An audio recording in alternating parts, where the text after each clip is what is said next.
was shot and the reactions on the ground? Well, I believe that, especially in the George Floyd case, and even with Ahmaud Arbery, that these were disconnected, isolated events. I really don't believe that, especially in the case of Floyd, I don't want to make a blanket indictment on the police departments across America.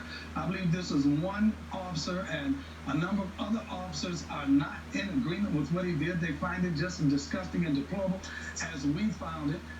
But I don't think that the racial tension that they are trying to, that the left is trying to convey, I really don't think is there, because in the peaceful protests, I saw just as many whites outraged as I saw blacks. Across social media, I see just as many whites and Hispanics as outraged over this as blacks. We look at this as a human issue. That man was denied his human rights, his civil rights. He died a horrible death, and it's absolutely tragic what happened to him.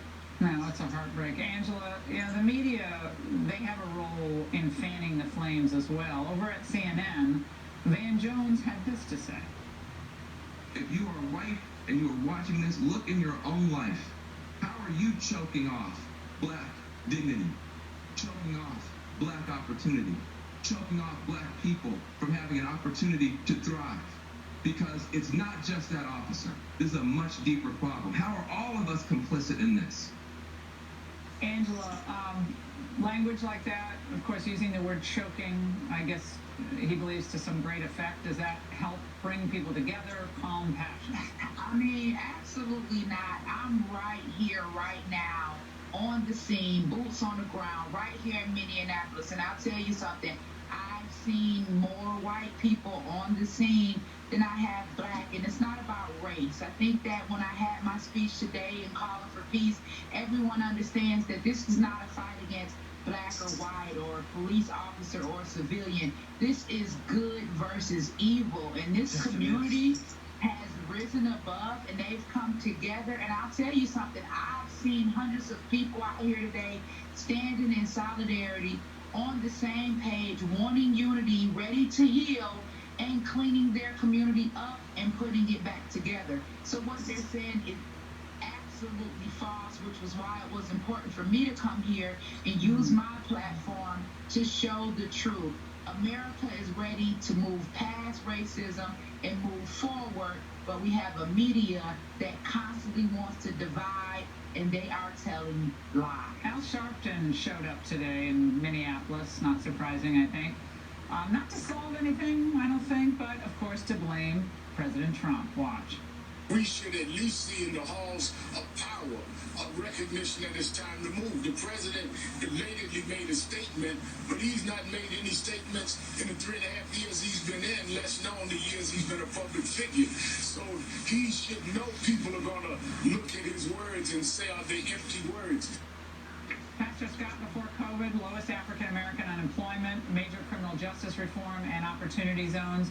But to listen to Al Sharpton, President Trump might as well have, had his knee on the victim's neck. Well, Al Sharpton is not going down there to bring any peace. He's going down there to inflame the tension that's already there. He's looking for a photo. I've never known a situation that Al Sharpton has went into that made the situation better. It actually makes the situation worse. The president doesn't have to give words. His actions are actually speaking louder than words. Once again, criminal justice reform, prison reform, urban revitalization, opportunity zone, historic low levels of unemployment, unprecedented funding to HBCUs. He's been very, very proactive towards the black community. And you know what? I didn't see them trying to blame Obama when blacks were killed on his watch. So you can't blame the president. The president took swift action. He sent the DOJ in. He sent the FBI in. He made a statement condemning this. He made a statement about Ahmaud Arbery's incident. Listen, what is he wanting to do? The president's not going to be Al Sharpton. He's not going to react like Al Sharpton. As much as Al would love to be president, he's not. All right, Angela, 15 seconds here, we're out of time, but are faith leaders going to make the difference on the ground, calm things down so we don't have so much unrest and bring people together? Will that happen? I believe that the faith leaders should have been the first ones on the scene, because that's what this community needs. They need leadership. It kind of reminds me of when I was younger and I was getting in and out of trouble, and I was just a kid that was hurting and acting out emotionally. That's what we see here. A lot of emotionally charged people that don't know how or where to divert their energy. The proper leadership is needed, and I'm excited today that I was able to be here with faith leaders from around the country to call for peace. Pastor Scott, Angela, thank you so much. Great to see both of you tonight. And the shocking